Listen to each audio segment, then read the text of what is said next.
suspicion, and hatred may fall. Thus we pray to the Holy Father. Amen. I pledge allegiance to the flag of the United States of America, and to the republic for which it stands, one nation, under God, indivisible, with liberty and justice for all.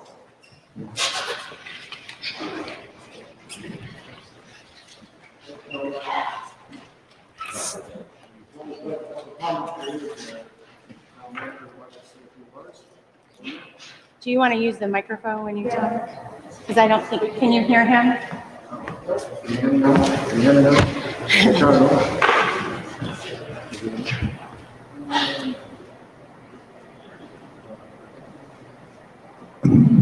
Yes, Dave. Yeah. Can you hear me now?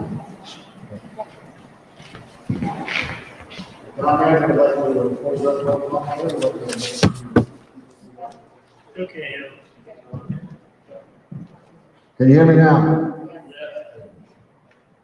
Yeah. And if you can't hear me, just raise your hand, but my children tell me I'm pretty loud, so just let you know. And they're here tonight to let you know if I'm being too loud. I don't think any of us could have predicted the many challenges we have faced this past year and continue to face sometimes daily.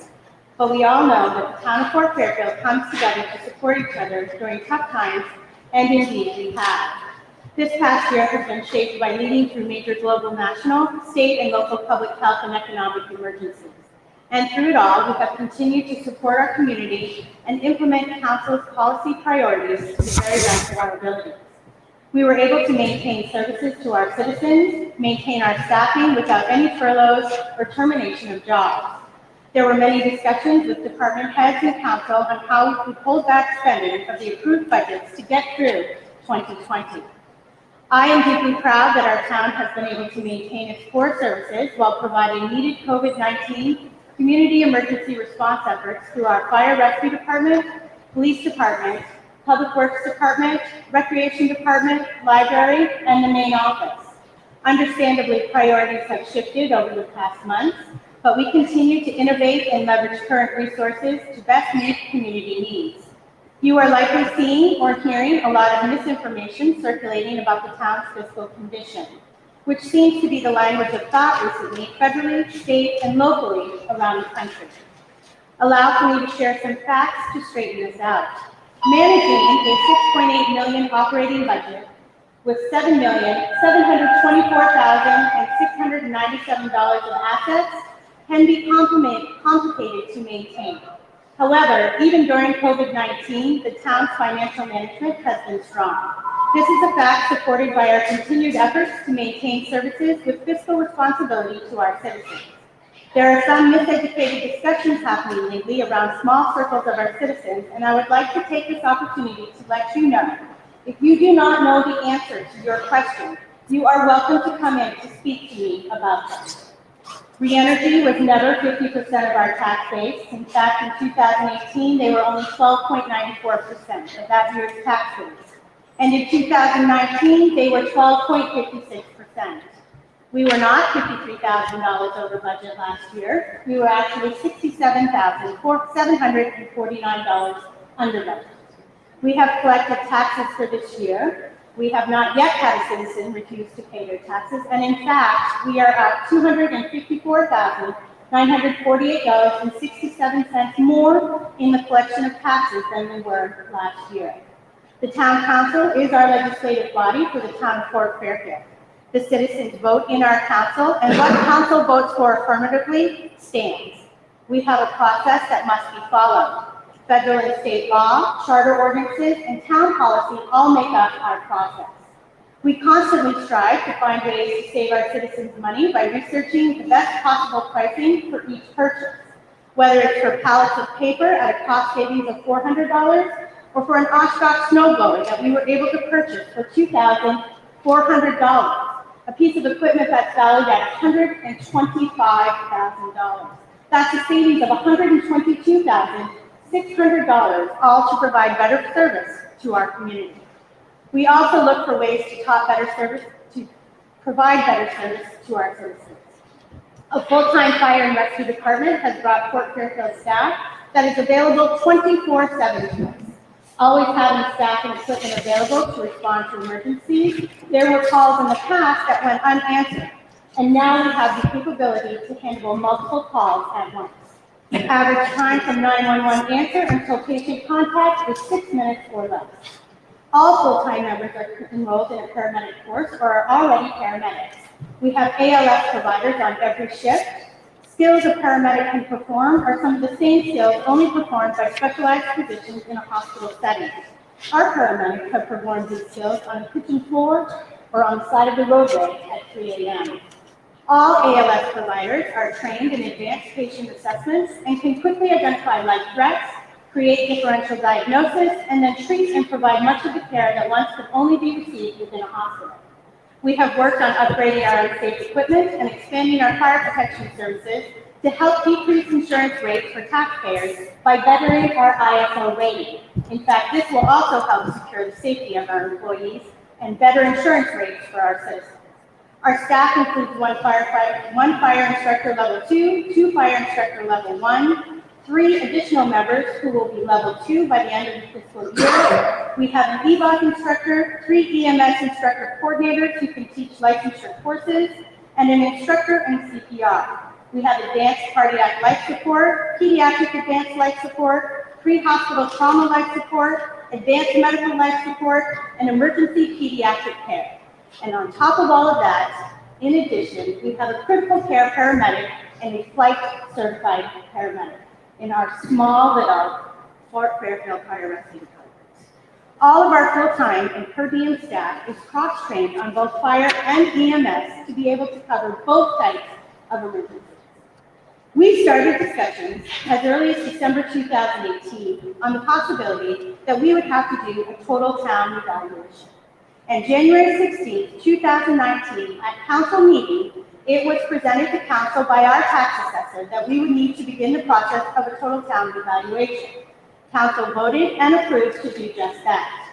We have not had a total town reevaluation since 1997. With this new assessment, our citizens and businesses have a more stable valuation. Values that are based on the sales of properties in Fort Fairfield. This is what's referred to as a turnaround document and establishes our town ratio. Prior to the reval, the state was clawing back reimbursements and discounting our values because we were not up to date with the actual sales amounts for the properties in Fort Fairfield. Your homes are better represented at their truer values for greater insurance purposes, home equity loans, and selling value than ever before. And there is now a greater representation of a fair and just tax base across the community. We hold April and May public budget hearings every year. And every year, we only have maybe 1 or 2 citizens that participate in those hearings. Council then votes in June on the budget for that fiscal year. I would highly encourage you to attend the budget hearings and learn about the process and your municipal government. Our town charter, town council, town manager form of government has been in effect since March 15th of 1976. We are far better prepared today than we were 3 years ago to address COVID-19 induced fiscal impacts. Imagine if the loss of revenue for last year due to unpaid tax revenue and decreased revenue sharing, along with the non-payment of excise tax deficit, had not been reduced by our strong fiscal management. Or if we had not set aside and invested in our reserve accounts in 2019, we would have been bankrupt, as many communities across the state were through COVID-19. We did not. We have not mismanaged the town's fiscal portfolio, we have strengthened it. As a reminder, we brought the 2020 deficit down without any cuts to service or staffing levels. We will continue to make investments to grow our budget stabilization and grow our reserves. This doesn't get shared as often as it should be, and sometimes it is misreported through some who might not be educated in our process. Fort deserves a clear picture of our fiscal condition, and the results are undeniable.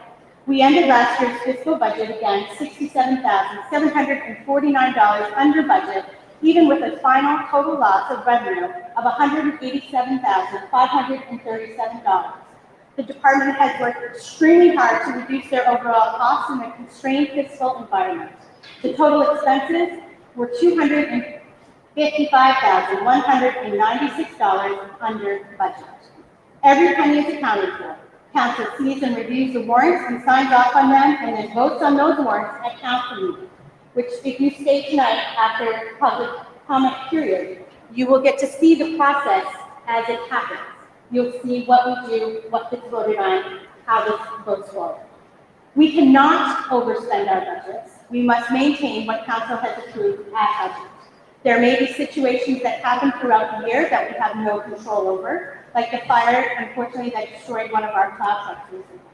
We can only replace what we have fiscally available to us and what has already been voted on and approved for by council at budget. And that is why our reserve accounts for each department are so important. Every penny is accounted for, and save pennies we have. COVID-19 has caused economic impacts at a global, national, state, and local level. Fort Fairfield is no different, with revenue declining in several categories locally, state, and nationally, due entirely to situations that are beyond our control. Early on, I released a community letter about COVID-19 induced impacts. Based on our early developed budget proposals from March 13, 2020 to June 30th of 2020, we greatly reduced spending to minimize COVID-19 induced impacts. Strong fiscal management has helped address our deficit and save town services. Like many main public agencies, we have unfunded liabilities that we are still responsible for and must pay. Increased costs with less resources and product availability, creating longer wait times for shipping, just as all of you have in your everyday lives. In total, this is amazing leadership and teamwork. We know where the budget is economically sensitive and transparently report that to council. New equipment to better service our citizens and the low cost to purchase. In spite of difficult economic times, we have been fortunate. We have also recalled many past practices to make town government more transparent. We have been hard at work modernizing decades-old manual systems and initiating change to be more transparent. Fort's newly redesigned website was launched with a focus on the community and optimal accessibility. Council meeting broadcast was substantially redesigned and was improved at a lesser cost than the previous system. Topic-specific information is being released on social media in real time, allowing us to connect to our community even during the pandemic orders issued from the governor's office. Rehauled capital and operating budgets showing greater levels of detailed account funds and expenditures, upgraded implementation of a town-wide document management system for improved internal archiving and record management. We've provided COVID-19 verbal and video updates at council meetings, issued community letters on COVID-19 topics impacting Fort Fairfield, enhanced social media presence on town-wide services, and we know there is still more work to be done, and we will continue to strive to make those changes for you. If a municipality thinks of itself only as a government, it behaves only in one way. But if it thinks and begins to think of itself as a community builder, quality of life advocate, and service provider, then it starts to behave differently. And that's where innovation surfaces, because to innovate is to implement change that creates a new dimension of performance. Public business moves slower than the private sector, but that slowness is a means of ensuring a democratic process and that the less powerless or less powerful or less connected have a voice in their community. Despite the drama, the meager resources, and the ongoing threat of reductions in force, our town's employees have continued to do their jobs with professionalism, kindness, and neighborliness. These actions I continue to see even today give me hope for the future of our community. They are the hidden protectors of that same democracy. Public servants should do their jobs with integrity, kindness, and professionalism, regardless of whatever situation they are facing. As Fort Fairfield's town manager, I work to support and implement the town council's goals and priorities, oversee the delivery of a broad range of services to the community, strategically and prudently manage a fiscal portfolio of nearly $6.8 million, and focus on long-term strategies to ensure quality of life for Fort Fairfield. I want to thank the town council, town staff, and our citizens for their resilience and commitment to making Fort Fairfield what's possible during these difficult times. This year has proven that no matter what happens, the Fort Fairfield community is ready to respond and takes care of each other. I thank you for your time. I don't normally do this, but I felt as the town manager, it's important that you hear from me as well. I am normally a behind-the-scenes manager, and I let my staff and their work speak for themselves, but clearly we are in a situation where I can't do that now. So I'm thankful that you took the time to listen. We've been up and walked out, so I appreciate that. And I thank the council for their time as well. Can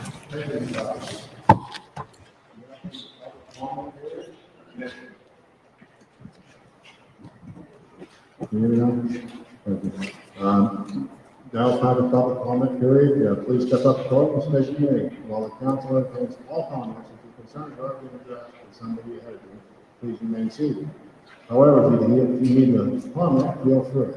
Since there are a lot of people here tonight, we will be given 2 minutes to express your concerns, which will ensure that everybody who wishes to speak. Related to Charlie Brown's mother. What's that? It's Charlie Brown's mother.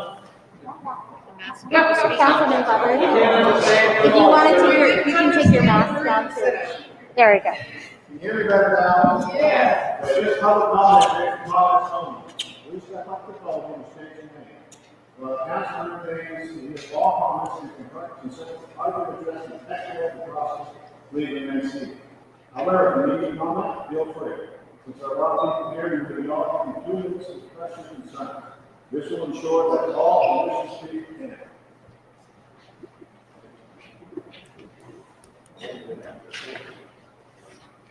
Did you hear me? I can hear you. I can't hear you back here. We can't hear you back here. Try to go over the line. Would you like the microphone?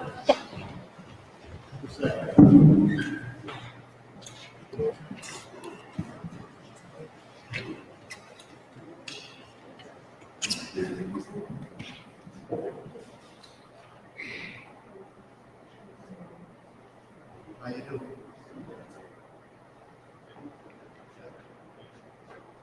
Thank you. My name is Drew Collette, and I'm here on behalf of Noah Yoder. He has a letter to the town council of Fairfield. Very honored to read it for him.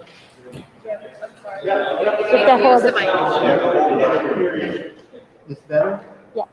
It's a directional, like, it has to be directly in front of the.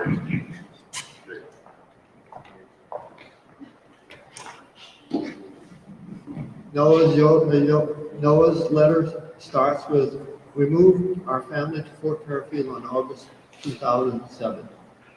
We chose the Fort Fairfield Easton area for a number of reasons. Among them was the friendly folks, old-fashioned values.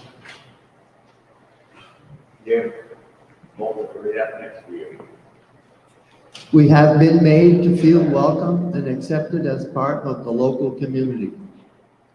As time went by, I found Fort Fairfield to be everything and more than we had hoped for. We learned to trust that our tax money was spent wisely and clearly. The people in charge had as much concern on how they spent the taxpayers' money as if they were spending their own.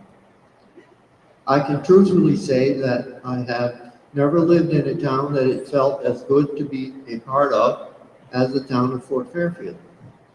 There are now 41 Amish families in the Fort Easton area. Much has been added to the tax base. However, something is changing. Our taxes have gone up dramatically. We are now no longer sure that we can stay here and turn over our farm to the next generation. Traditionally, we would build a small retirement house on the farm for us to live out the rest of our lives while one of the family takes over the rest of the farm buildings. With taxes as high as they now are, and we add a retirement home, a young couple will either have to find a higher paying occupation or they cannot afford to live here. I hope there is a way that taxes can be reduced to a sustainable level. Thank you. Noah Yoder.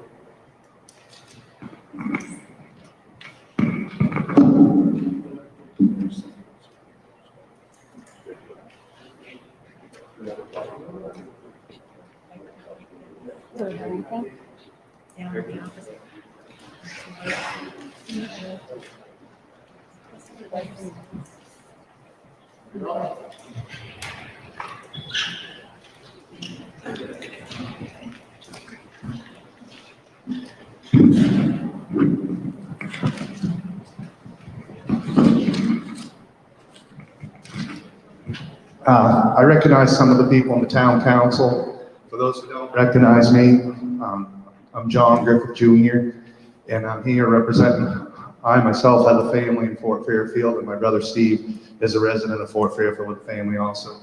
But I'm also here on behalf of Griffith Farms, who I farm with my father and my two younger brothers. And a week before COVID come down, we were probably about a week or two away from settling all of our preseason contracts with McCain's and Frito-Lay. And nationally, this is my I would have been my 26th year farming officially on my own. Was in the best position, negotiate wise, that farmers have been in since I started farming ever. Usually we're asking for peanuts and all we get shells. After COVID, we went from being in the best negotiating position to the worst since I've been farming. As all businesses here, especially the people in the food industry, have felt, we've gotten squeezed a lot, and our budget was not able to, it did not end up the way we expected. She actually answered a very good question of mine. I wondered how much the tax base was from that outfit. And all of our taxes together, my dad has farmland in Fort, and my brother Matt, that's not a resident, has farmland in Fort, as long as Steve and I, in Billings. And our tax bill from last year to this year went up a little over 25%. Now, if she's saying that they only represented 12%, if we got a 12% increase in our gross every year, I would have been retired a long time ago. Instead of, we were asking for like 3% nationwide, most growers, we were pushed on the contract with a large nationwide volume cut. Large nationwide volume cut, which when that happens in our business, it's bottom line, and you have to make things come on bottom line. And in order for us to do that, kids had to work all during COVID with no pay. We had to tighten our belts up, some equipment purchases that needed to be made, like she was talking about the truck burning. Well, in our situation, if you don't have it, and something burns, and it just wasn't insured for what you have, you can't go get it or you're out of business. Bottom line to me is, if they only represented 12% of the tax base, pushing off 25% to the people that are already here is very unfair, and I think fiscally very irresponsible, completely irresponsible. And as far as a parent goes, I feel like I've gotten less services this year. My kids missed over, I think it was a week before the third quarter, they didn't have school. My son's senior year, he started calculus this year, and his professor said, we don't hand out degrees here. He was in pre-cal and missed an entire semester. He spent the first month of digging on days he could have come help us, having to do tutoring hours to get caught up. Because that, kind of like what that lady was saying, she was trying to tell him he's going to be an agronomist. That's real world stuff. She didn't care. And I think not sharing that 12%, and whether you raise the mill rate or you raise the assessments, it's all the bottom line. Personally, that's my opinion. That's just a different way of saying the same thing twice. And I think that if they only represented 12%, then there should be a chute in the mill going down to match what it is. And if the town council and the heads, all these municipalities have to tighten their belt, that's what all the people in this room have to do when the real world hits them. Thank you for your time.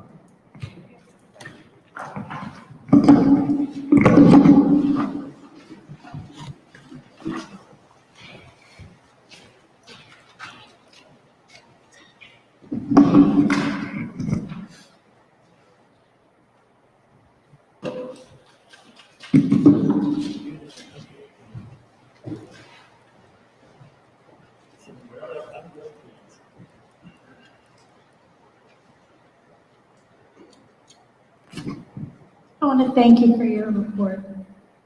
I was just wondering if there was any way that you could post it to your Facebook page as a file attachment or onto your website so that we all can look at it and read it. There was a lot of information in there that is hard to grasp everything that you said tonight. and it'd be nice if we could have a copy of it to study. Thank you.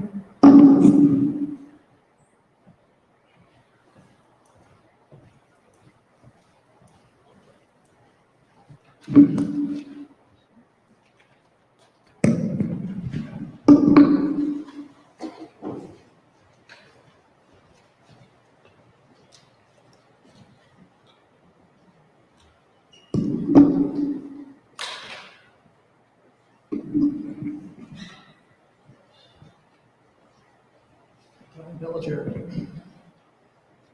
What I have here is a folder with a lot of letters. Not hear you. What I have here is a manila folder with a lot of letters from concerned taxpayers here in Fort Fairfield. For some reason, I'm getting letters and saying something. What I'm seeing, what I'm hearing is a lot of people are complaining about the spending that's going on. It's out of control. High taxes that we're now expecting to pay in Fort Fairfield, I'll tell you. The way it looks, it appears to people is the spending is out of control. We all want things here in Fort Fairfield. We want an ambulance, we want police, we want fire. I think that there's ways of getting that it wouldn't cost the town as much money as it's costing us. And it'll also get our taxes down. I try to look at the big picture in life. And I look at high taxes in Fort Fairfield. In the last meeting, I mentioned that, when a business wants to come and locate in any town, they look at the taxes and they want to do. They look at the town. And if anybody's going to want to come and move to a town, move a family to town, whatever, they're going to want to see if there's jobs here, they want to see what the taxes are. It all plays a part. I think that in our town, I don't see anything being done here to generate cash flow in our town, or anything that's being done to bring jobs to our town. I don't see that happening here in town. And I compare it to a church that doesn't have any youth. The church will die off after a while. If we don't get a hold of this and somehow get these taxes down and keep what we have here, I don't know where we're going to be in 5 years or 10 years. It doesn't look good right now. And we as a town council and citizens here in Fort Fairfield, we need to pull together. Nobody's pointing the finger at anybody here. I'm not pointing the finger at anybody. I'm just saying we got a job to do, and it's serious. And this town needs to be run like a business, and we got to look at our spending, the way we're spending our money, and the way we're taxing our people. We need to do that. Otherwise, we're going to sink the boat. Troy, that's the way I see it. And a lot of other people see it the same way as I do. Thank you.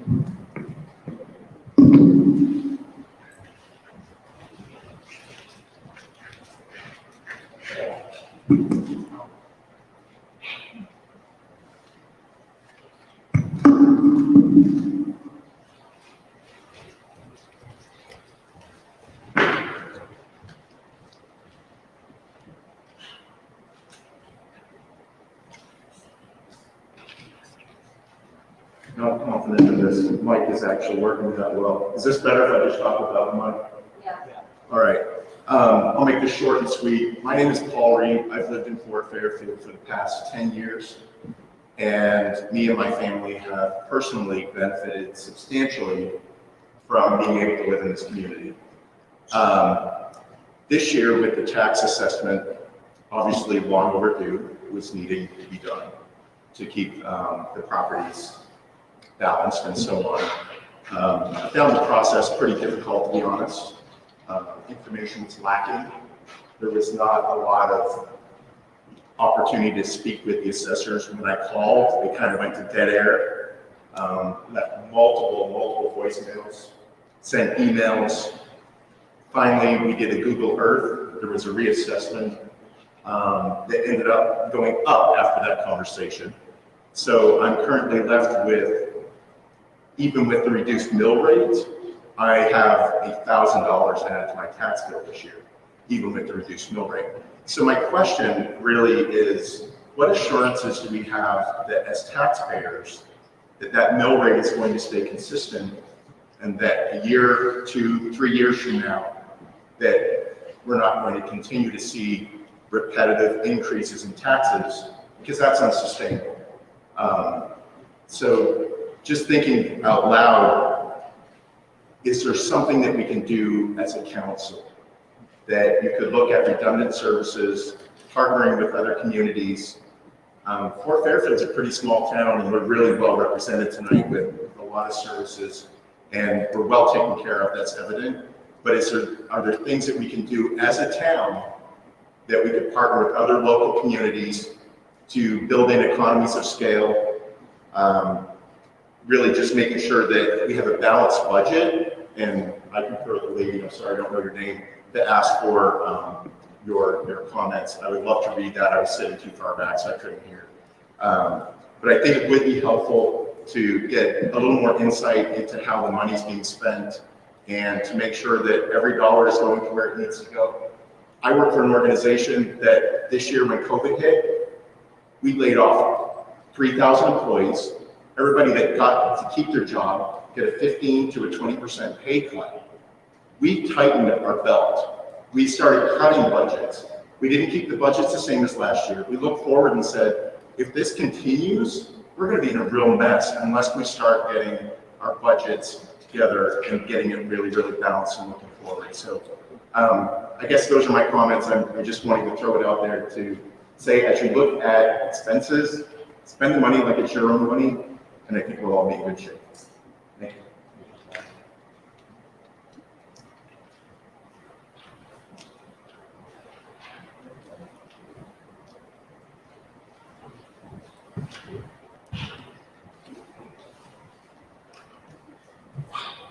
I'm going to try it from over here. Can you hear me?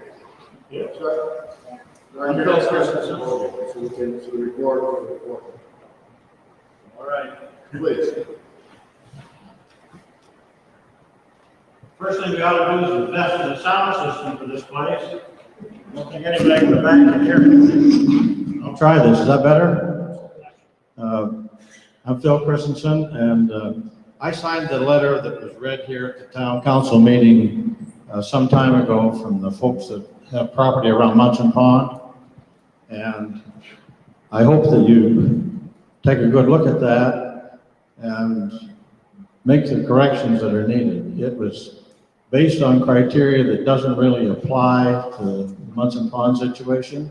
It didn't consider the impacts of shoreline zoning. It was unfair to some of the seasonal properties that have no access in the wintertime. And I think the biggest problem was the criteria was not evaluated before they started making their assessments. So that should just be fixed. I've worked in several states and had several jobs, and anytime I made a mistake, I had to fix it. And I would suggest that you do something to fix the assessments around Munson Pond. It's a huge difference between a year-round modern home and a cottage that has shoreline that has little value for any other purpose and can't be developed or changed. I think the biggest problem was most people were not available when the assessors came to their place. I think a lot of these problems could have been solved if there had been appointments made and either the landowner or the property owner or one of their representatives had been there when the assessor was there. I have 9 properties. I was there at one of them. Everything seemed fine. All of the others had errors in their assessment. And it would have solved a lot of problems if somebody had just made appointments for them to see somebody when they went to the property. I'll leave you my letter, but I do hope that you'll fix these problems. As far as your costs, and I'm not going to discuss the other issues, but I've been unfortunate enough to have had to use the ambulance service. We've all seen the great work of the fire department. We know we've got an awful lot of roads for a small town, and I think we just have to make sure you folks do your job. 2 of your biggest jobs are to tax fairly and spend wisely and conservatively. As long as you do that, pay a lot of attention and make sure that you're taxed fairly, you won't have these kinds of problems. Even the Supreme Court in Maine has said it's impossible to have 100% equity between properties, but you should be able to come within 80%. So with that, I'll leave you my letter and wish you good luck.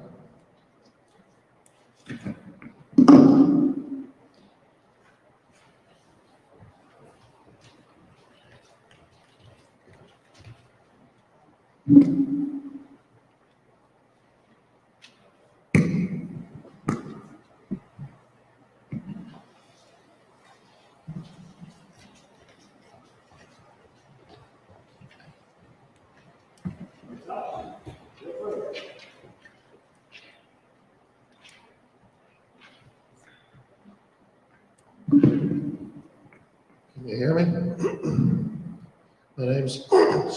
My name's Wiley Ramish. I kept my mother's house out to Munson's Pond after she passed away, trying to keep it in the family. My taxes last year were $13.64 and change. This year they were $28.90. That's quite an increase. I can't see how you can justify that. I know taxes go up. I understand that, but $1,400 is ridiculous. That's it.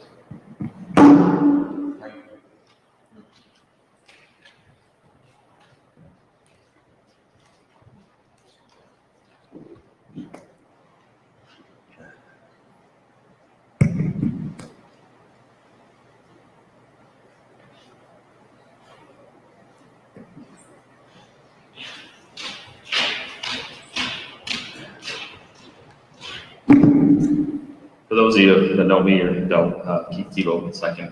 I'm a 6th generation potato farmer here within Fort Fairfield, never limestone caribou.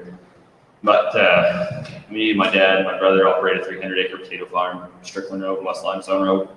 And this year here, after seeing our taxes, you know, we're up 35% on 300 acres with 3 mills to feed. So it was just a little discouraging, you know.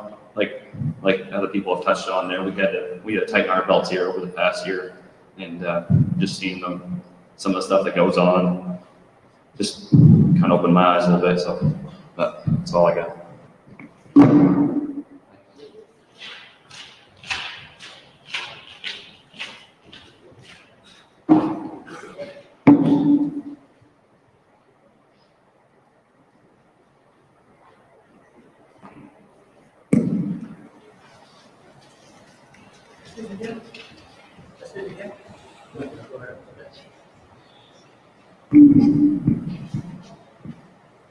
This is a property tax proposal by taxpayers for Fairfield.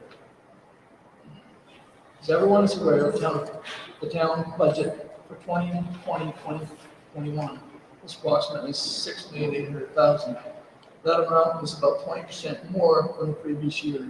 This was done without the taxpayers being informed of the huge property tax increase that this would require. Many families in our town are facing extreme financial hardships due to this being a poor community with little employment. Many of our citizens being elderly, and especially this year due to the pandemic. Our property tax mill rate is 20.5. The average tax mill rate for all communities in Maine is 16.9. Our rate is 21% above the state average. We are requesting on behalf of all taxpayers that the next budget for 21-22 be reduced to eventually bring our mill rate down to the state average of 16.9.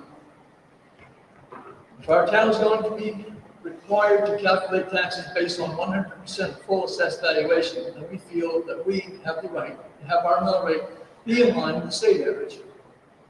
We request that the council meet and discuss our proposal, come up with a plan of action, and return the results back to us at the next council meeting.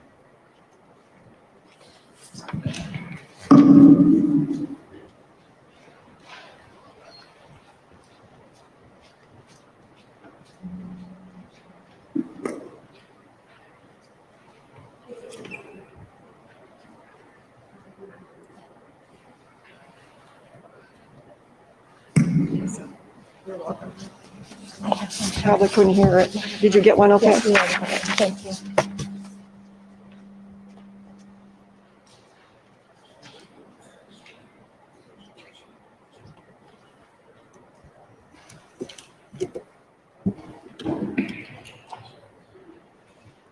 Anyone else? Feel free to stand up.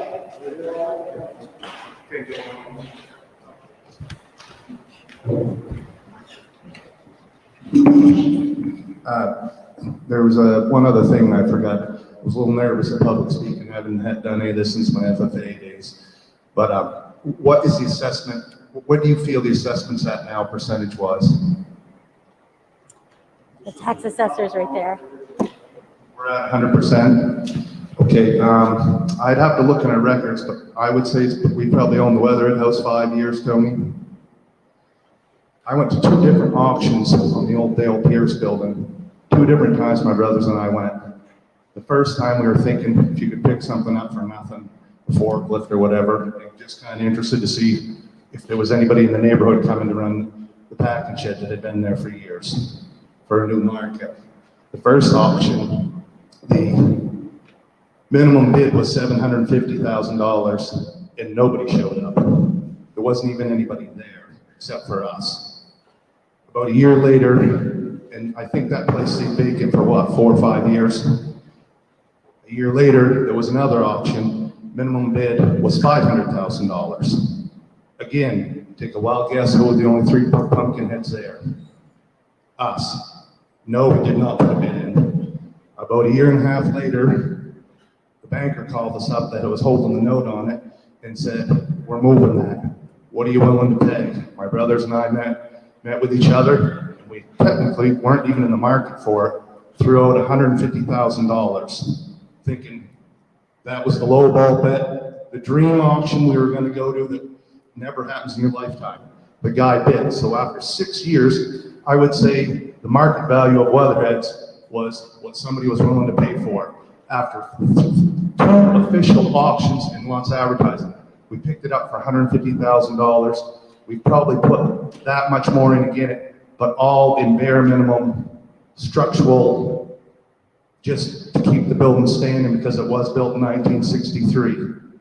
So unless that building is appreciated 4 times and now appraises, the town's assessment of it is $600,000.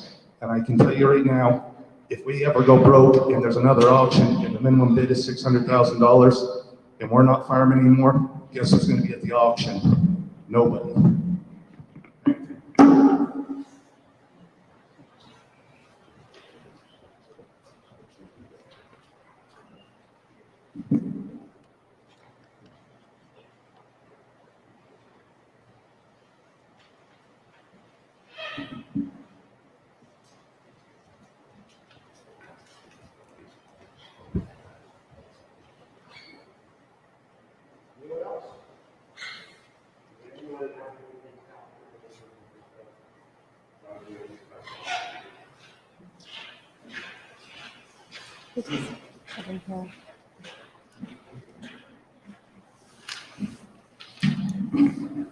Good evening, my name is Ken Stratton, I'm a resident of Fort Fairfield. A couple months ago, I can't remember if it was November or December, I approached the town council and asked them if they would consider putting a public comment period at the end of the meetings in addition to the beginning. Initially, I think you understood that as just that meeting, but then we clarified that it was going to be every meeting. So that if residents had a question about what was discussed tonight, then they would be able to make a comment at the end of the meeting. Yes, no? Yes, I remember that. I've yet to see a public comment period included at the end of the agenda since then. Will we do that? I don't have a problem with it. I'm fine with it, we did it before. It just seems to make sense that if you guys are discussing something, someone has a question or a comment, instead of waiting 30 days for the next meeting, they can mention it right then. I think with that meeting, we had a picture that we would do that. Good. Just for that one meeting. It was just for that one meeting. I know initially you thought it was just for that meeting, but I thought we had clarified that after, because I hadn't had a comment to make. And I explained it again. You're changing your legislative body by allowing that. So, that's it. Thank you.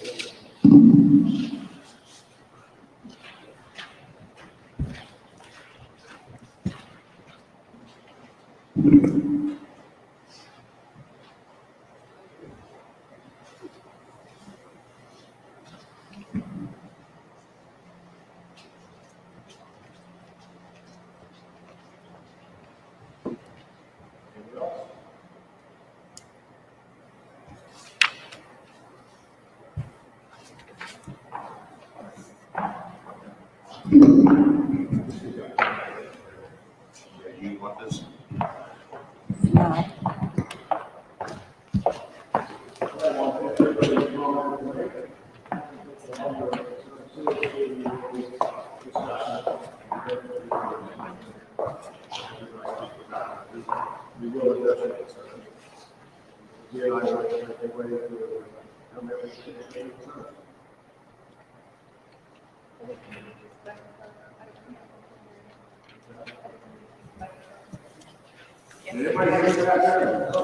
No.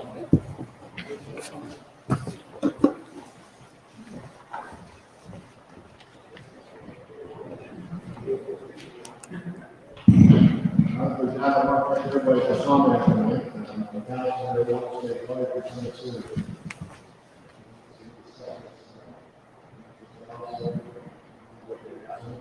And move reading. Thank you guys for coming up. Next on the agenda. As of February 17th, 2021, we have not received any license renewals. Checking account balance as of 1/31/2021 is $1,567,305.67, which includes a promissory note with AWS, which has a savings balance of $5,000. Total expenses at the end of January were at 57.34% versus 58.33% budgeted. Total excise tax collected in January was $32,561.12, state revenue sharing of $42,633.30, and real estate and personal property taxes collected $962,228.97. Loan balances as of January 31st, 2021. Jones Fuel, $1,680.63. Langley 5275, $18,616.63. Langley 5277, $6,699.37.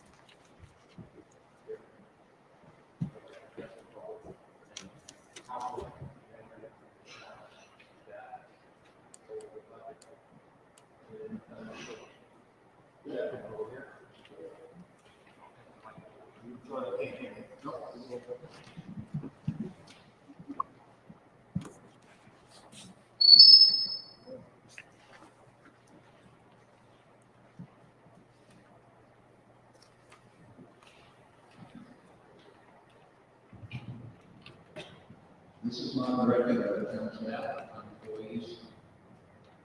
They do an excellent job. Commend them for what they do and how they do it. I've been looking and talking to many taxpayers the last several months. And I have some concerns. I've done some homework. I've taken homework from others. And these are some of the things that I say. I'm listening to you folks.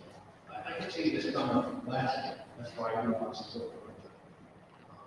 We have issues. The government has issues, on the federal level and on the state level, and we can tweak some things here. We don't have to lose services. We need to make some adjustments. We can make some improvements on some of the spending. Is some of the spending necessary? Not really. In my opinion. That's just my opinion. I'm just going to lie. But here's some of the numbers that I looked at on the progress. And what was in the paper, and I actually went to the web pages of the state and got my own numbers. And these are just approximate. But here in Fort Fairfield, we had 198 taxpayers had an increase of at least $100. We had 457 taxpayers with an increase of $500. We had 140 taxpayers with an increase of $1,000. And we had 33 with over $2,000 increases. And the numbers look at 889 taxpayers had an increase of 20%, 715 had an increase of 30%, 505 had a 40% increase, 384 had a 50% increase, and 132 had a 100% increase. That's not acceptable. And I apologize to the town not doing their job on getting assessment done on a regular opportunity. It should have been done. When I lived in New Hampshire, we did it every 5 years, and actually our town did it quarterly, so that they never got behind and expenses went up too much. We paid a lot of money to have that assessment done. It was overdue. But also our spending increased. You remember last year, we talked about adding an ambulance. And I sat there and I told you, we talked about and it is costing. We want that service. We need that service. This is another thing. Can we make adjustments? I think so. One of the things that I had a concern with when we proposed this ambulance service, that we wanted two budgets. We wanted to have take a look at maybe using some surplus equipment, ambulances one lot, foreclosure on, and one lot to save the taxpayers some money. We don't need top line stuff, but we want top line stuff. Everything is brand, expanding, and it's unfortunate. I think we could have done better. And I take part of the responsibility, because I support it. I do support the partner. That's what I did for 40 years. But if you got a question about something, come ask me. If you got questions about the police department, we have a police officer that's retired. And he also worked for a board, or not worked for customers. So there's experience. We've got a spiritual leader over here that can talk to you, counsel you, listen to you. We've got a mechanic over here that knows a lot of mechanical, where we can save some money. We've got a banker down there. These people have experience, and this town actually should use it more. And I'm looking at, some of the lost revenue we have to bring in. We lost over $500,000. We lost over $300,000 in government registration. You don't have to go rent for your cars. You can drive around on registration and stick it in one car. That's unfortunate. And I'm looking at some of the budgets. I reviewed the auditor's report and found out that the festival is $101,000. I don't know where it's at. I really don't. And some of the things that we bought that maybe aren't necessary, they're nice, they need to save money. But here's some of the research that I've done. I went to the county, Brewster County area, for the state of Maine on the taxes, and I looked at a home, an average price home of $167,000. Countywide, that tax, their property taxes are about $2,000. For Fairfield, there are $3,000. Why? Why are there a third more than the rest of the county? That's a question. And I understand our expenses are way up because we made increases. I think we can do some adjustments. I talked to somebody today about looking at the police department. I think we have issues. We went from a full-time police department, I think we have two full-time officers now. Maybe 2.5, maybe 3. I'm not sure. But I think we can do a little better than that. I know the sheriff's department is the one we're talking about. And I'm not saying we need to eliminate our police department. I'm not for that. I know a lot of people are talking about defunding it. That's not me. I think we can talk and have discussions and look at the numbers and save the taxpayer money out of their pocket. People can't afford these increases. And I was going to propose something during this. We haven't received our proposed budget yet. But I'm asking this council and this town staff to look at proposing the budget reduced to 25% and see what the numbers are. And then let's get the fire department. Let's review that. I know they don't want to do that. I'm sure they don't. But we need to. We need to look at the hard numbers. Because I've seen double bills from Prescott that we're still paying. I'm seeing bills from Caribou that we're paying for ambulance service. Why? And I understand that you're busy on a call, they come in and they do that. But that's not necessarily normal. And I don't want to do that. You want to talk about it? Let's talk about it. We do it private, that's fine. But the people need to know that there's some issues, and we can make improvements. This council can do it. So that's what I'm asking. I'm asking the town staff and this council to approve a 25% reduction in the budget and bring it in next month. And let's take a look at it, and let's look at the hiring. And you taxpayers, tell us what you want for services. You want an ambulance service? Can we make adjustments to that? I think we can. I know Caswell and Limestone wanted an ambulance service. Can we book it for them? Can we get some money from them and provide a service for them? They talked about it originally when they were proposing this. But I didn't want to give this service away because you taxpayers paid for it. That money came out of you. And I don't want to give free services to Limestone, free services to Caswell, and jeopardize services here for the taxpayers. But there are adjustments that we can make and should be made and talk about. That's all.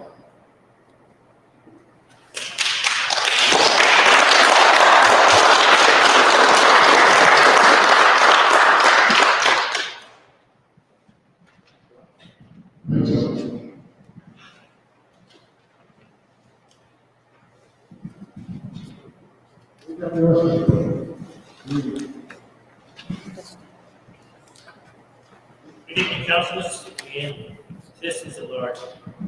Our last meeting, we were trying to live for AWS now, was January 29th. We didn't have any to report in December. We don't usually have a December meeting. It's close to the year for us, and they're busy with the auditors during that time. I'm glad to pass on that our work was completed and everything's in good condition. We didn't have any problems with our audit.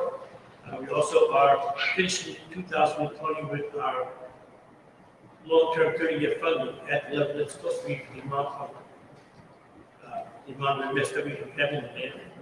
That's always a big goal for us. It's a goal for all the communities involved in AWS because we're responsible for that 30 years after it closes. I wanted to make the council aware that the DEP has told us that they're going to be doing some sampling at the Prescott landfill for PFAS. I don't know if you remember the issues we've had with PFAS, but that's blank road plastics that have been found in groundwaters. It's a big issue with the state of Maine. We found some of that in cow's milk. So the DEP's really grabbed up their inspections in some places, and the Prescott landfill is one of the ones to improve that. So we see them there, obviously we've done some test wells on, and we're waiting for the safety to come back. Also, that after spending some time in our budgets and trying to keep things prudent, we decided not to hire full-time mechanic because we looked at our 3-year average of doing contracted services. It was less than what we would pay for benefits and services if we worked something on full-time. We also had a chance to ratify a loan that the town of Fairfield asked for us to provide, we offer to provide, I should say. And that's a tremendous help for the town of Fairfield in the budget. We save quite a bit of interest rates on that loan. One of the things that came up with the council that I think is pretty important, and we've been looking for some support from our town council from, is that the state of Maine has decided they created a Maine planning council, which really what the state of Maine is doing is they're putting together a comprehensive plan to look at how to utilize funding to make things better in the environment. This is a movement that our governor has pushed forward, his funds behind it. We have the opportunity to become a member of that council. One of our members can be a member of that council. It's quite lengthy. The comments related to it for us to look at. If anyone's interested in that, make sure you get a copy of it. It's available online. It's under Maine Won't Wait. It's a 4-year comprehensive plan to climate control. And several of our members are interested in probably sitting on the state council to have some input from the group. That's about all I have to report on. Is there anything else I can answer questions?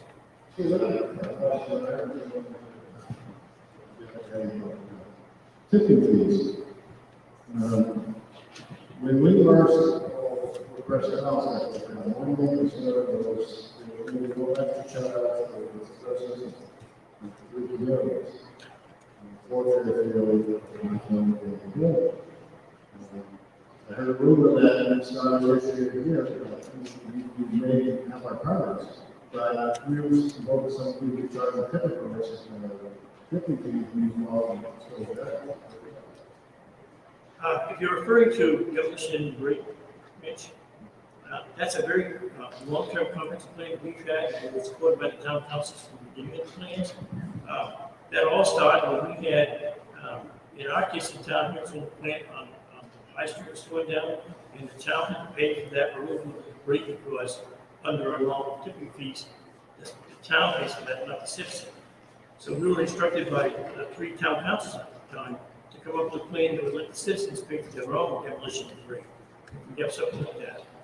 Carroll was laden with the cost of having a freezer plant on the garage, which cost the city of Carroll $20,000 for 3 years on average to pay for what the company should have paid for themselves. So way back then, the rules were changed to do that. What we did is we had an exception there that if you were tearing down a tool shed in your backyard, you could bring it up to the landfill, and you wouldn't be charging them a tipping fee for that. What's happening with that is people are coming in with trailer loads of stuff. And you're putting it under that clause that it's just a small job at the beginning of the yard. So that's the tipping fee they're talking about putting in place for this year. It's really for something to assess up. It's bringing something to the landfill. If you're tearing down a house, the options are this, Mitch. If the owner of the home is tearing down and doesn't pay for it, all of the citizens of Fairfield will pay for it. That gets paid for by whoever brings a new door. So the way our tipping fees work out there, the town of Fairfield pays for every pound that comes from Fairfield that goes in here. All we're saying is that if the person's tearing down a building or shutting a business down, they're bringing a lot of stuff over, they should be paying for that themselves rather than spreading it out and having the town of Fairfield pay for that. I'm really concerned about the prices of businesses. So I go up every week and take the rest companies and everything too much and no one will charge for that. And that's not demolition debris either, so you would not be charged for that. That's not what we're talking about. But if I tore down my garage, I'd have to pay. I think if you tore down your garage, you would not have to pay. Okay. If you were a business that was tearing down or modifying a potato house, it's going to bring in 1,500 tons of insulation out of the potato house. Out of that, the company's going to pay for it, or the whole town pays for it. That means you and I, and Andrea, and everyone else, we're all have to pay for that. And not only that, we're going to pay for that for 3 years. This is what I heard when I was in some management. Yeah. Because we merged it, we slowly merged it. One of the 2 benefits we have is the rest of the tracking the land. So we can do those that much. And I don't think we're deterring anything. All we're saying is that if you're going to tear something big down, and this is something that was decided long before the merger, mind you. Okay, when the plants were going down the town here, when the fertilizer plant, when the freezer plant was going down here, both towns, from the taxpayer, not from the taxpayer individuals, but the town had to pay the landfill. It didn't go up with tipping fee, but the amount of tips that they paid for went up tremendously. So that was the other thing we were trying to eliminate. That's something new that we're doing at the landfill. So what we're trying to do is if we have whether it's a business or a person coming in and tearing a building down, one of the other issues that we have is some of the dilapidated buildings that are left by owners that get caught up there. Should that come in under the town's monies or should that be the owner's monies that pay for the fees? So that's what demolition debris is. Well, that's a question. Yeah. I think the citizens of Fort Fairfield, if they were to tear down a small building on the property, could call the landfill and get it up at that time, so that they know that's their own property, and it's their stuff you bring in. I'm not sure for that. Thank you very much. Yes, sir.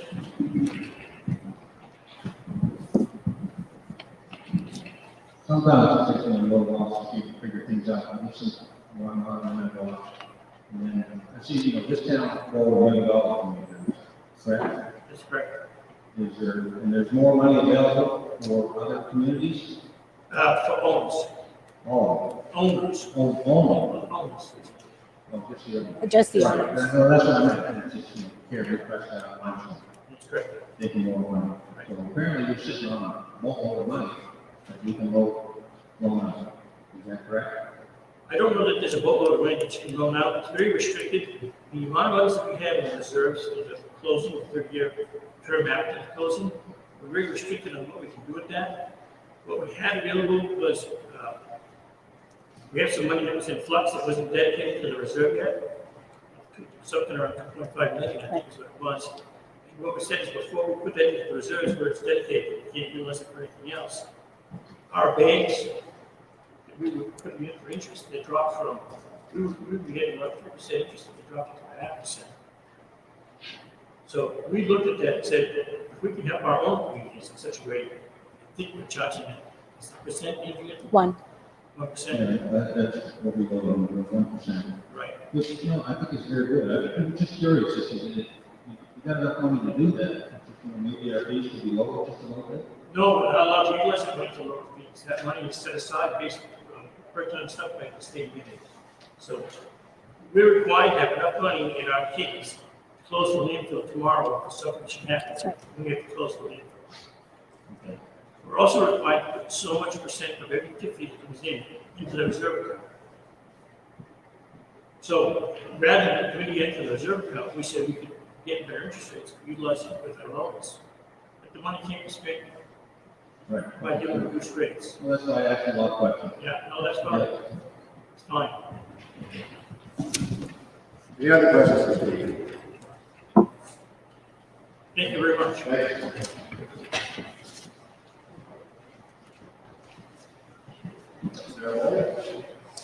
Council, please join me in congratulating one of our own, Ms. Sarah Bollier, on her major accomplishment in being awarded a spot on the World Junior Women's Biathlon team. She will be competing in the IBU World Championships in Obertillia, Steph, is that right? Austria, February 27th through March 6th. We would like to wish Sarah the best of luck.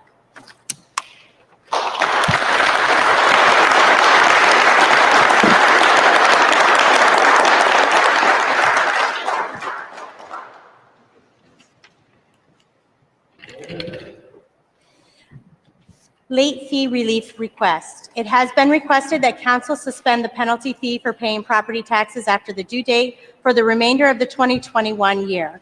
At the request of the citizen to council, I ask that the possibility be requested to the governor's office for an executive order that would suspend the applicable law to allow municipal officers to waive or reduce an interest rate on property taxes that had been approved in 2020 and due in 2021. After several discussions with MMA and MMA Legal, it was advised to us that we do not suspend the applicable law, that these provisions are put into place to encourage payment of property taxes, and if we were to suspend them, what would prevent all taxpayers from making late payments or payments at all? We do offer a tax club here in Fort Fairfield, and given the brevity of the situation since COVID began, have opened up the tax club beyond the normal close date of June 30th, and have continued to place taxpayers in the tax club as of this past week. The tax club affords our taxpayers a monthly payment plan without fees and penalties as long as it is paid in full by June 30th, the close of the fiscal year. The recommendation is that council maintains the voted on 8% interest rate for late payment of taxes for the fiscal year 2020-21 taxes, just for this year. You have the opportunity to change your mind when we vote on the interest rate for next year's taxes.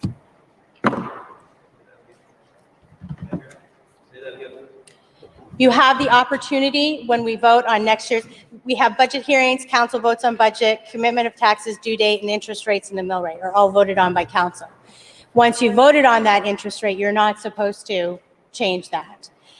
There's no laws that say that you can't, but there's also no laws that say that you can. And MMA Legal is they pointed that out to me several times. And in the email that you received as well from MMA, you can see what she says there. But this next budget, if council so decides to change the interest rate, you don't have to vote on, this is the state's rate. If you don't want to choose the state rate, you can choose a different rate at that point in time. So does this have to be voted in tonight? No. Or can we table it until? There's no tabling. You haven't, this next budget hasn't come to fruition yet. This is just concerning, the taxpayer's letter was concerning this budget for 2021.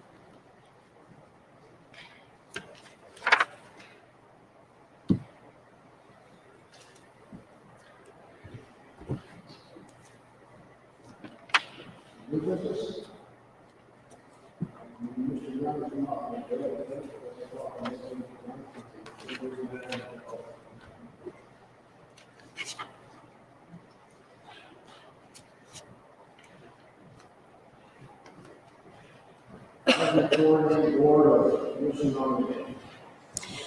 Dear council members, the Housing Authority of Fort Fairfield Board of Commissioners would like to put forward the following name for your consideration for the position Commissioner of Housing Authority of Fort Fairfield.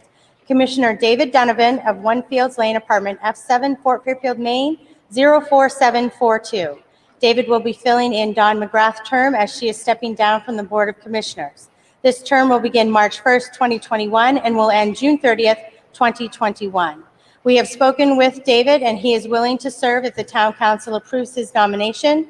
If you have any questions, please call Stacy Michaud, 476-5771, the executive director.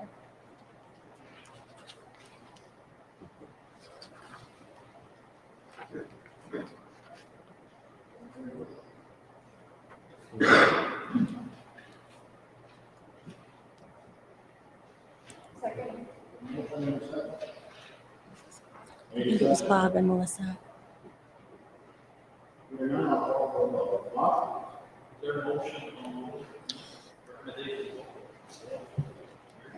Bob. Yeah. Did Bob make the motion? And then Melissa seconded? Yeah.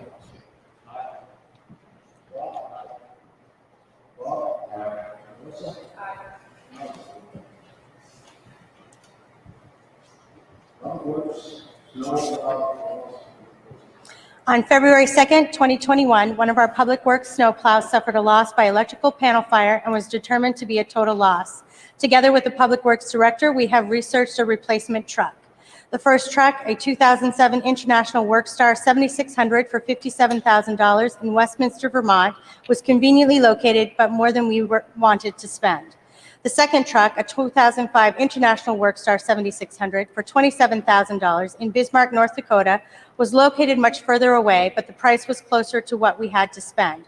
However, the cost to bring the truck to Fort Fairfield brought the amount above what was available to spend. The third truck, a 2003 Volvo Wheeler for $12,500 in Presque Isle, is very conveniently located and priced at an amount we can spend. It was offered to us from the State of Maine Surplus Property Program. Recommendation is that council votes to allow the town manager to purchase the 2003 Volvo Wheeler at $12,500 from the State of Maine Surplus Property Program. You should also know that we were indicated today by the insurance company that we would be getting full value of the truck back to us, and they are offering us, if we would like to repurchase the truck for parts, that minimal amount, that they would be willing to have that discussion with the Public Works Director. And what is the value that they're giving us? $60,125? 61 and change. 61,000 and change. Is this Volvo truck all equipped? Yes, sir. Ready for use? Yes, sir. Farrar Road's counselor would need tires replaced, but other than that, I've taken our mechanic who has a Maine State inspection license, done a thorough inspection of the truck. We ran the truck. It's fully equipped, pretty well ready to go. Basically, it's an olive branch extended by the Department of Transportation where we lost a piece of equipment. Yeah. There's stuff. Yes, sir. So the insurance funds will go to the purchase of this, Well, it will more than supplement the cost, yes. the rest will go where?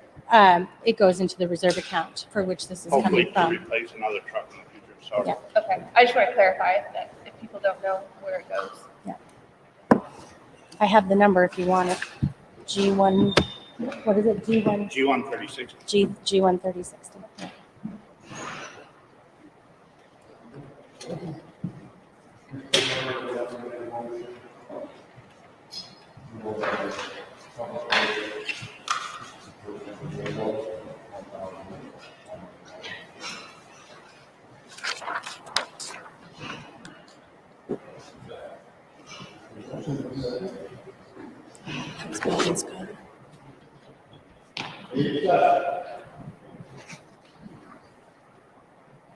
Call for a vote. Melissa.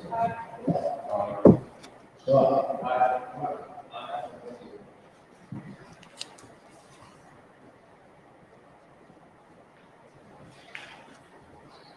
This is January 10th, 2021.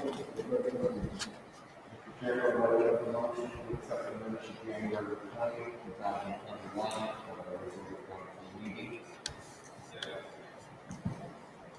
Motion to accept.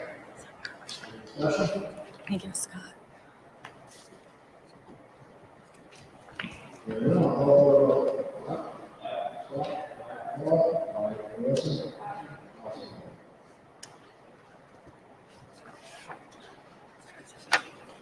Warrant 17, Minutes. Oh, they did the minutes. Okay.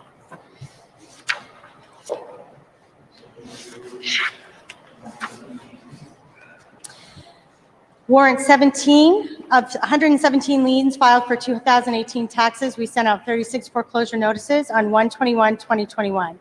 This is slightly over the usual amount we would send out, and the liens will expire on 3/9/2021. We received January revenue sharing in the amount of $42,633.30.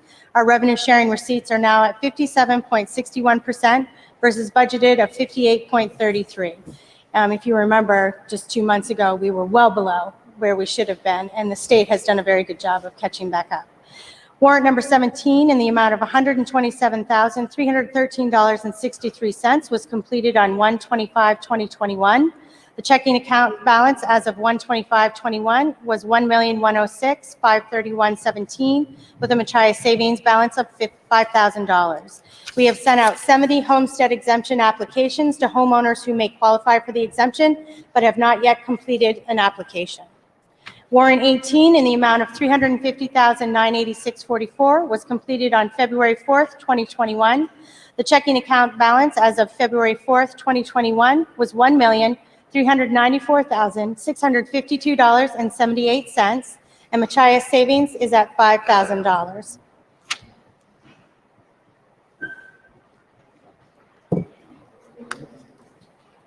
Mr. Chairman, I'd like to make a motion to accept the motion of public meeting on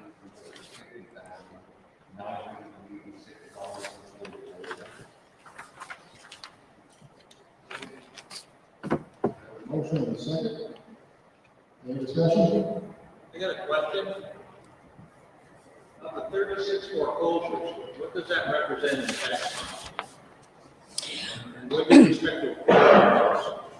Well, those numbers were actually given to me a while ago for the financials, but as of today, we only have 16 unpaid of those 30-day notices, 45-day notice of foreclosure must be paid by March 9th of 2021. So it's actually a very minimal amount that's left to be paid versus the. Another question. Since taxes were due February 1st, how many have not paid as of today? I don't have a total number on how many have not paid as of today, but we don't do tax liens for 2020 until August of 2022. When I was school, and I needed it. That's why I asked questions. Yeah. I couldn't understand how the system works, but it's just, when tax money is due, we don't have it. That makes a difference to me. I guess, so you're not counting on that tax money coming in for this budget? Oh, I am, and it will. This is the same way it goes every year. Those are concerns that I have. Yeah. I heard the numbers were quite high, but I'm not sure on how many people hadn't paid and how many can't pay. That's my concern. Yeah. And I understand, listening to the people tonight, hearing the numbers, the $1,000 increase, $2,000 increase, $500 increase. A lot of these people, over 20% are on fixed incomes. And I know the tax cut works for some, but when you expecting a $2,000 tax bill and then all of a sudden in October it's $4,000, people can't budget for that if they don't have the money. Those are my concerns, and those are the things that we need to talk about. So, I don't want to see anybody losing more. Nobody loses. I don't want to see any employees laid off either, but we got to talk about this. That's my question. Thank you.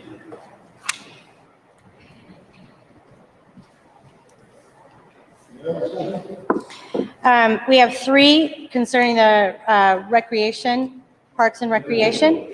Oh, I didn't know. Sorry, I thought they voted.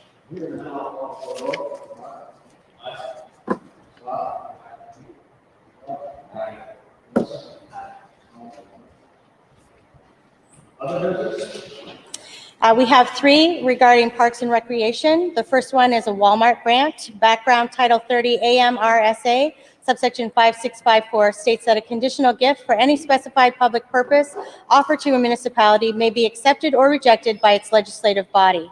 Discussion is that the Recreation Department applied for a Walmart community grant to be used towards upgrading the restroom stalls and the pool bathhouse. We were awarded $2,000 to be used for this project. The recommendation is that Town Council accepts the grant from Walmart valued at $2,000.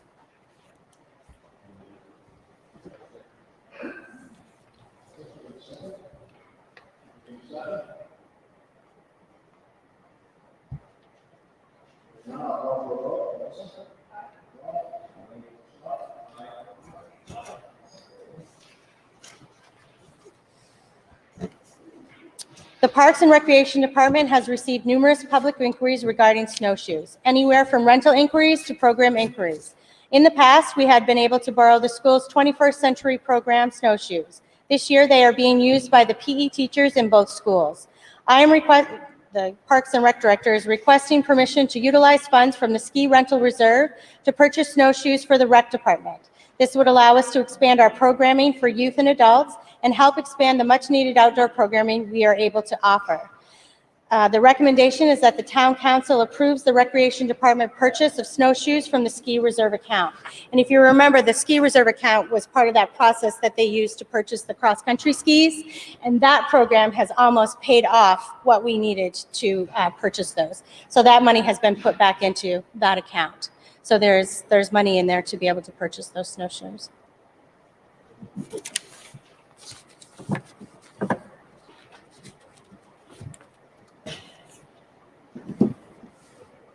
Motion is second. Any discussion? Hearing none, I'll call for a vote.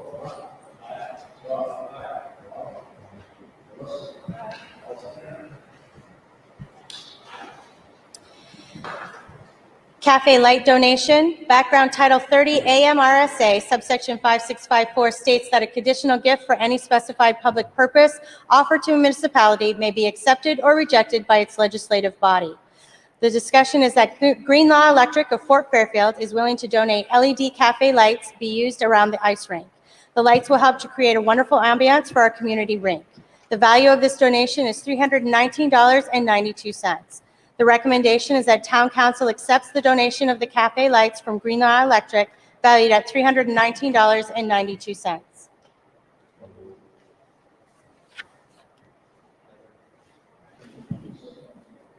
think that was Calvin's back.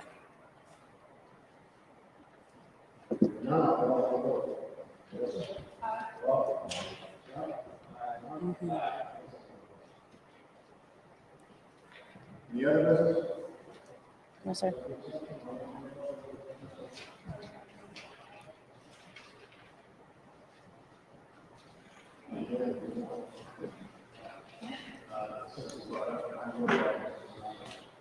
Public comment right here.